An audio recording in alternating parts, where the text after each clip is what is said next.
অর্থাৎ তোমার সাথে না থেকে রাত্রিটা আল্লাহর ইবাদতে কাটায় দিছি, এতে কষ্ট পাইলা তুমি? হযরত আয়েশা বলেন, ইয়া রাসূলুল্লাহ, না, আমি কষ্টের কারণে বলি নাই।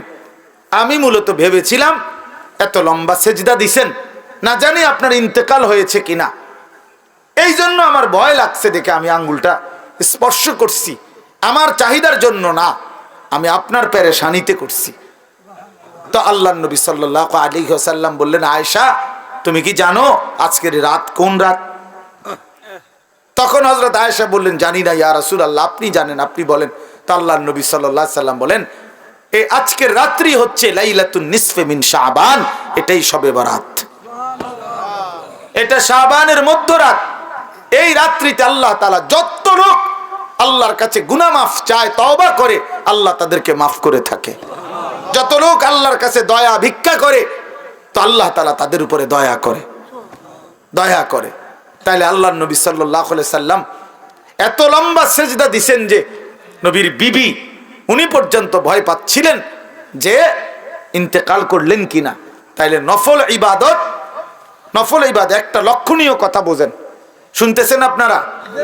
আরে ভাই, বুঝতেছেন আপনারা?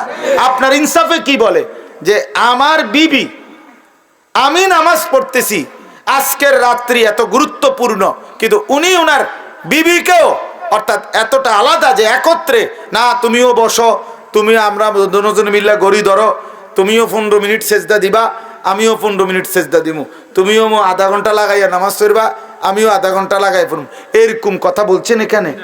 তাইলে বোঝা গেল নফল ইবাদত প্রত্যেকের শরীর স্বাস্থ্য সামর্থ্য অনুপাতে প্রত্যেকের জন্য আলাদা আলাদা, প্রত্যেকের জন্য কি বলেন না, আলাদা আলাদা আলাদা আলাদা আলাদা আলাদা। তাইলে শবে বরাত হাদিস দ্বারা প্রমাণিত। কি দ্বারা প্রমাণিত? উলামায়ে কেরাম, আসলাফ, পূর্বপুরুষদের, মনীষীদের, বুজুর্গদের কথার আলোকেও শবে বরাত প্রমাণিত। এই রাত্রি ইবাদতের রাত, এটা প্রমাণিত কথা। এই রাত্রির কথা আল্লাহর নবী সাল্লাল্লাহু আলাইহি সাল্লামের হাদিসের মধ্যে আছে, এবং 8 জন সাহাবী এই মুআজ ইবনে জাবালের এই হাদিসটা, আরে ভাইয়া কথা বলো না, বাপ কথা বলো না, রাস্তায় কথা বলতেছো কারা? আহারে বাবা, একটু পরে আসো, এক ঘোষণা দিবে, সোজা হইয়া বসতে বলবে সবাই রে, ভাইয়া একটু পরে বলবে, কিছুক্ষণ আর একটু ধৈর্য ধরো ভাইয়া, আর কষ্ট হইতেছে ছেলেদের, এই এক্ষুনি বলবে ইনশাল্লাহ, কিছুক্ষণ পরেই বলবে, সিরিয়াল ধরে বসেন, মূল পর্ব শুরু হবে। আহা, আফসুস আফসুস আফসুস জিন্দিগি, আফসুস ওই জিন্দিগি, যে জিন্দিগি কোনো ফিকির নাই। মুসলমানের সন্তান আমরা, প্রিয় ছেলেরা, বাবা, কোনো খাবারই শেষ সমাধান না, সেটা বিরিয়ানি হোক আর আরো ভালো কিছু হোক, সব কিছুরই গন্তব্য বাথরুম, না? এটাই তো সত্য। সেটা আরো দামি হোক কিছু খাবার, কিন্তু গন্তব্য তো বাথরুম। এই ছাড়া আর কি, এই ছাড়া আর কি? তাহলে এক মানুষের জিন্দিগির টার্গেট যদি হয় বিরিয়ানি, তো এই বিরিয়ানির পরিণতি যেহেতু টয়লেট শেষ ঠিকানা, তো তোমার জিন্দিগির টার্গেটও টয়লেটে, বাথরুম ছাড়া আর কি, টয়লেট ছাড়া আর কি? খাবে, ঘুমাবে, পেশাব করবে, বাথরুম টয়লেট সারবে, আর মাঝখানে টাইম যৌন চাহিদা পূরণ করবে, খালাস, এতটুকুই জিন্দিগি। এবার কেউ যদি, আমি সবসময় বলি, প্রতিদিন বলি এ কথা, যে জীবন শুধু এটাই বুঝছে, জীবন মানে খাবার, পেশাব পায়খানা, ঘুম আর যৌন চাহিদা, লজ্জাস্থানের চাহিদা পূরণ, এতটুকুই যে জীবন বুঝছে যে এটাই আমার জীবন, এই জীবন জানোয়ারের জীবন। এই জীবন কি? জানোয়ারের জীবন। এই জীবন কুকুরের জীবন, কুত্তার জীবন। কারণ ওই কুকুরও খায়, ঘুমায়, পেশাব পায়খানা করে, কুকুরেরও যৌন চাহিদা পূরণ হয়, এই জন্য কুকুরেরও বাচ্চা কাচ্চা হয়। তো তার যদি যৌন চাহিদা পূরণ না হতো, তো বাচ্চা হয় কেমনে? এজন্য কোরআনুল কারীমে আল্লাহ তাআলা বলছে ওয়াত্তাবাআ হাওয়াহু ফামাসালুহু কামাসালিল কালব। এক নাফরমান পাপীর কথা আল্লাহ বলতে গিয়ে কোরআন শরীফের এই আয়াতে আল্লাহ বলছে সে তার মনের চাহিদার অনুসরণ করেছে। এই বালআম বাউরা এক কাফের, এক মুশরিক, এক পাপী, প্রথমত ইমানদার ছিল কিন্তু মনের ইচ্ছা চাহিদার অনুসরণ করেছে। আল্লাহ বলছে সে তার মনের ইচ্ছারও যখন অনুসরণ করলো এবার তার উদাহরণ হয়ে গেল কামাসালিল কালব, কুত্তার মতো। কোরআন শরীফের আয়াত। লোকটা ইমানদার ছিল কিনা? ইমানদার ছিল, শতভাগ খাঁটি ইমানদার ছিল। যেদিন সম্পদের লোভে নিজের মনের চাহিদা মতো অনুসরণ করেছে, আল্লাহ তখন বলছে তার উদাহরণ কুত্তার মতো হয়ে গেছে, কামাসালিল কালব। এজন্য প্রিয় বন্ধু মনে রাখো, প্রতিদিন আমি এটা বলি, ছেলেরা বাবা তোমার পরিচয় তুমি মিলাইয়া নিও, আমার দরকার নেই, আমার এত সময়ও নাই। তোমার পরিচয় তুমি মিলাও, আমার পরিচয় আমি মিলাই। প্রত্যেকেই হিসাব লাগাও, হ্যাঁ নিজেরে নিজে হিসাব করো। তুমি চালাক না বেওকুফ তোমার বিবেককে তুমি প্রশ্ন করো। আল্লাহ তাআলা কোরআনুল কারীমে বলছেন যে মানুষটা মনের ইচ্ছা মতো চলে তার জীবন কুত্তার জীবন, কামাসালিল কালব, কুত্তার জিন্দেগি। এজন্য আমি সব সময় বলি যে কপালে সেজদা নাই, ওই বেনামাজি যেগুলো, এগুলোর জিন্দেগি কুত্তার জিন্দেগি, কুকুরের জিন্দেগি। এজন্য নওজোয়ান ছেলেরা মনে রাখো, তোমাদের যাদের কপালে সেজদা নাই তোমার জীবন কুত্তার জীবন। খাও বিরিয়ানি খাও, খিচুড়ি খাও, কোনো অসুবিধা নাই। অসুবিধা কি? যার যার বাড়িতে টয়লেট তো আছেই, খাইবা না? বাথরুম তো আছেই, ভাত খাও। যা মুখে অর্জন করলা তা বাথরুমে ক্লিয়ার করে দিলা, খালাস। তো আর অর্জন কই জীবনের? এ তো গেল গাই। এই জন্য আমরা এটা বোঝা উচিত, আমাদের এটা ফিকির থাকতে হবে। আমরা মুসলমান, মুসলমানের 10 বছরের বাচ্চাও দামি, মুসলমানের 6 বছরের বাচ্চাও দামি, মুসলমানের 60 বছরের বুড়া মানুষও দামি, মুসলমানের 1 সেকেন্ড দামি, মুসলমানের 1 মুহূর্তও দামি। আমার প্রতি মিনিটের হিসাব হয়, আমার প্রতি মুহূর্তের হিসাব হয়, আমার প্রতিটা নিঃশ্বাসের হিসাব হয়। তাহলে আমার আবার অবসর কোথায়? আমার আবার ছুটি কোথায়? আজকে আমার মাদ্রাসা বন্ধ হয়েছে, আমি লম্বা বয়ান করছি ছাত্রদেরকে, 450 ছেলে ছুটি দিছি সকালবেলা। তা আমি এটা বলছি, বাবা আমাদের কোনো ছুটি নাই, জিসকি সবক ইয়াদ হই উসকি ছুটি না মিলি। আমাদের বুজুর্গরা এটা বলে, যারা আখিরাতের সবক মুখস্থ হইছে, যে কলিজার মধ্যে এটা মুখস্থ হইছে যে আমারে মরতে হবে, আমারে জান্নাতে যাইতে হবে, আমারে কবরের আযাব থেকে মুক্তি পেতে হবে, জাহান্নামের আযাব থেকে মুক্তি পেতে হবে, তার আবার ছুটি কিসের? আমি ছুটি কাটাইলে হবে না, আমারে বাড়িতে থাকলেও ফজরের নামাজ পড়তে হবে, মাদ্রাসায় থাকলেও পড়তে হবে, বাজারে থাকলেও পড়তে হবে, বিমানে থাকলেও পড়তে হবে। আমার আবার ছুটি কি?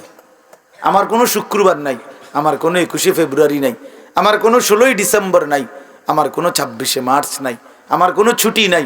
আমার প্রতিদিনই ডিউটি, আমার নামাজ প্রতিদিনই, আমি হালাল পথে চলতে হবে প্রতিদিনই, আমার চরিত্র হেফাজত করতে হবে প্রতিদিনই, কারণ আমার কলিজার মধ্যে এটা বুঝে আইছে যে আমার আখিরাত আছে, আমার পরকাল আছে, আমাকে মরতেই হবে। অতএব জিসকি সবক ইয়াদ হই উসকি ছুটি না মিলি। যার সবক ইয়াদ হইছে মানে আখিরাতের পড়া মুখস্থ হইছে, আখিরাত কলিজার মধ্যে ঢুকছে, তার আবার ছুটি নাই, তার ছুটি নেই। ছুটি হলো নাফরমানের, যে মনে করছে আমি এখন মুক্ত স্বাধীন, আমার আব্বা যেহেতু আমার কিছু বলে না আমি নারী দেখতে থাকি, আমার মা যেহেতু আর কিছু বলে না আমি এখন ছবি দেখতে থাকি, আমার গ্রামবাসী কেউ আমারে ডাকে না। আহা, তোমারে কেউ ডাকে না বাবা, তোমার চুল জানোয়ারের মতো, তোমার চুল বেঈমানের মতো, তুমি পেশাব করে টয়লেটে ঢিলা কুলুক টয়লেট পেপার ব্যবহারের গুরুত্বও নাই, পাক নাফাকের ধার ধারণা, নিজের মাকেও দেখো, মানুষের বেডিরেও দেখো, আপন বোনকেও দেখো, রাস্তার মেয়েকেও দেখো। আহা, ওই দেখেন, ওই ওরা ওই কথা বলতেছে। মানে কিছু ছেলে থাকে অসভ্য, যে শক্ত অসভ্য, মানে এটা একবারে শক্ত। কিছু ছেলে এত নিকৃষ্ট বেয়াদব যে তার কথা হইল, আমি হুজুর জীবনেও কারো কথা শুনি না, আমনেরটারে হঠাৎ করে শুনি না কি করব। হ্যাঁ হ্যাঁ, বাস্তবতা এটা। মানে এত বড় নিকৃষ্ট বেয়াদব যে আমি আসছি হুজুরে খিচুড়ি খাইতাম, হ্যাঁ, যেহেতু আমনের কথার কারণে দেরি হইতেছে দেখে বইয়া রয়েছি নিরুপায় হইয়া। কথা বুঝছেন না? হ্যাঁ, কাজে আমি যেহেতু কারো কথা শুনিয়ে না, আহা, আমি নজর রাখি ছেলে মিয়া, এটা আমার সারা জীবনের অভ্যাস। এই জন্য আমি এক মিনিটে বললো, আমি হাসাহাসি তামাশা পছন্দ করি না। আমরা আমাদের এই ছেলেদেরকে ফিরাইতে হবে, আমাদের এটা সিদ্ধান্ত ইনশাআল্লাহ। আলহামদুলিল্লাহ, আমরা আমাদের মাদ্রাসায়, আমার যে ক্যান্টনমেন্টের মাদ্রাসা, এই 8 তারিখ গত শনিবার আল্লাহর দয়ায় আমরা শুধু 16 বছর থেকে 30 বছর যাদের বয়স এমন ছেলেদের আলাদা ইসলাহি মজলিস করছি। সকাল 10টা থেকে 4:30 পর্যন্ত আমার মাওলানা ইয়াহিয়া বয়ান করছে, আমরা বয়ান করছি, আমার শায়েখ আল্লামা মুফতি মুশতাকুন নবী সাহেব, মুফতি আমজাদ সাহেব, মুফতি ইউসুফ বিন ইকবাল, ওনারা সব বয়ান করছেন। একজন বড় ডাক্তার বয়ান করছেন ধারাবাহিক ছেলেদের চরিত্র আখলাকের উপরে। প্রায় 600 ছেলে শুধু এই বয়সী আসছে, আলহামদুলিল্লাহ। শুধু নওজোয়ান 16 থেকে 30-30-এর নিচে, এবং আমরা আরো বড় স্বপ্ন আছে ইনশাআল্লাহ। তো বললাম যে এটা আমার ইচ্ছা, আমার ছেলেরা বদলাইতে হবে আল্লাহর দয়ায়, ছেড়ে দেওয়ার কোনো সুযোগ নেই। আজকে অভিভাবকরা সন্তানকে ছেড়ে দিছে।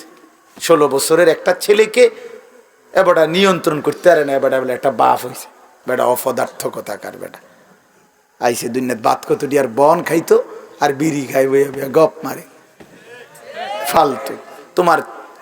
তোমার 14 বছরের একটা ছেলেকে তুমি 1 ওয়াক্ত নামাজ পড়াইতে পারো না, তুমি একটা বাপ হইছো বেটা। তোমার 14 বছরের মেয়েটাকে পর্দানশীল চরিত্রবান বানাইতে পারলা না, তুমি একটা মা হইছো, ফালতু কথাকার। জিন্দিগি বুঝেই না, বাপের কলিজার মধ্যেও দুনিয়া, সন্তানের কলিজার মধ্যেও দুনিয়া, হিসাব হইলো এটাই আসল।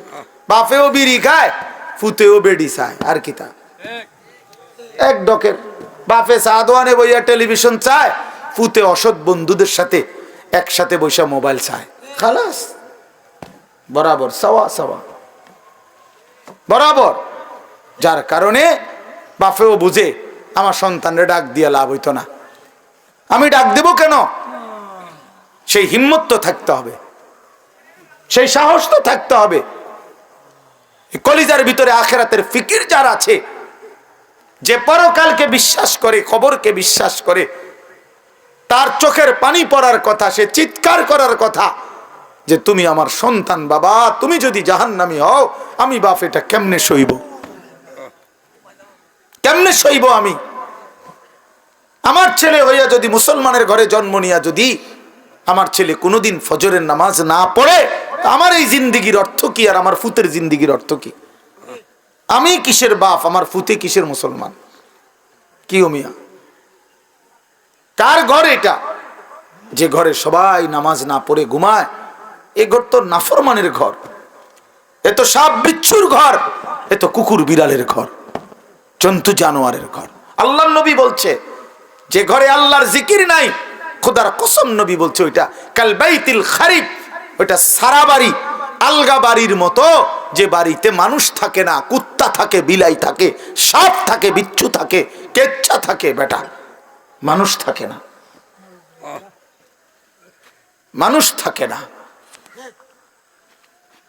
বেডিও বেফরদা, বেডাও বেফরদা, মাও নামাজ নাই, বাপেরও নামাজ নাই, জিরো নামাজ নাই, ফুতের বউরও পর্দা নাই, ফুতেরও পর্দা নাই। মা কি করে? সবাই খায়, ঘুমায়, পেশাব পায়খানা করে, যার যে যার মতো। ফুতের চুল ফুতের মতো, বাপের চুল বাপের মতো। জির বোরকা জির মতো, মার বোরকা মার মতো। তো এটা পরিবার হইলো কেমনে মিয়া? কথা বোঝেন না, এটা পরিবার হইলো? এটা এটা একটা ফ্যামিলি হইলো কি? আমি, আমার বউ, আমার 4টা ছেলে, কারণ সবাই যদি আলগা আলগা হয় তো আমার এটা ফ্যামিলি কই?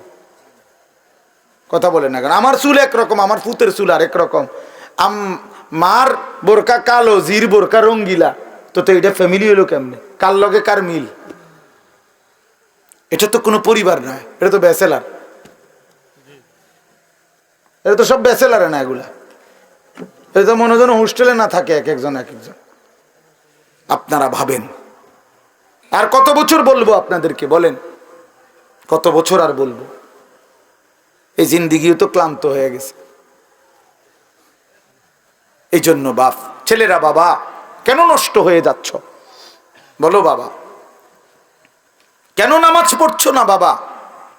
আল্লাহর সাথে আল্লাহকে নারাজ করে কি পাইছো এই পর্যন্ত?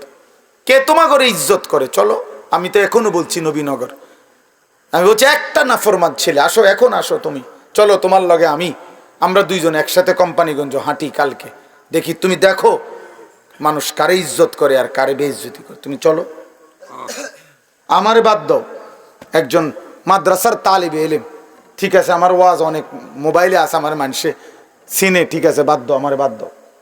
আমি একজন তালিবে এলেম দেই, একজন মাদ্রাসার ছাত্র দেই যে নামাজ পড়ে, অথবা মাদ্রাসার ছাত্র বাদ দাও, এলাকার যেই ছেলেটা নামাজ পড়ে, স্কুলের হোক, আরে আর তোমার মতো যারা নামাজ পড়ো না, নাফরমান, একসাথে হাঁটো, চলো, দেখো মানুষ কাকে সম্মান করে। দেখ বেটা, তোর কিছু অসৎ বন্ধু ছাড়া তোর দিকে কোনো জানোয়ারও ফিরা চায় না বেটা, তোর দিকে বেটা, কোন চরিত্রহীনের দিকে, কোন লম্পট, কোন মদখোর, নেশাখোর, গাঞ্জাখোরের দিকে কোন কুকুর বিড়াল জানোয়ারও বেটা ফিরে তাকায় না বেটা। আমি আমাদের বাংলাদেশের একজন বড় বুজুর্গ আলেম আছেন, ওয়াইস হযরত মাওলানা মুফতি নজরুল ইসলাম কাসেমি, অনেক সুন্দর বয়ান করে, দরদ মাখা বয়ান। ওনার বয়ান আমি নিজে শুনছি। উনি বলছে শুকর সকালবেলা যখন ঘুম থেকে উঠে, ওনার বয়ানে তো শুকর চোখ একসাথে মেলে না, মানে আমরা যেমন চোখ খুলি না ঘুমের থেকে, শুকর একসাথে চোখ মেলে না, মানে পুরাটা খুলে লায় না আর কি, একটু একটু করে খোলে, একটু এরকম আস্তে আস্তে চোখ মেলে, মানে একটু একটু করে চোখ মেলে। উনি বলছেন কিতাবে লিখছে যে শুকর এরকম আস্তে আস্তে চোখ মেলে কেন, একটু একটু করে। শুকর বারবার বলে এই চোখ মেলবার সময়, আল্লাহ আমারে কোনো বেনামাজি, কোনো নাফরমান যেন আমার চোখে না পড়ে, এই জন্য আস্তে আস্তে চোখ মেলে। আপনার কোনো নাফরমান বেঈমান যেন আমার নজরে প্রথমেই না পড়ে, এই জন্য সে আস্তে আস্তে চোখ মেলে। আমি হুজুরের বয়ানে শুনছি, তোমাকে শুকরে ঘৃণা করে, কুকুরে ঘৃণা করে। তাহলে বলো বাবা, নেন পানির জগ নেন, এটা নেন,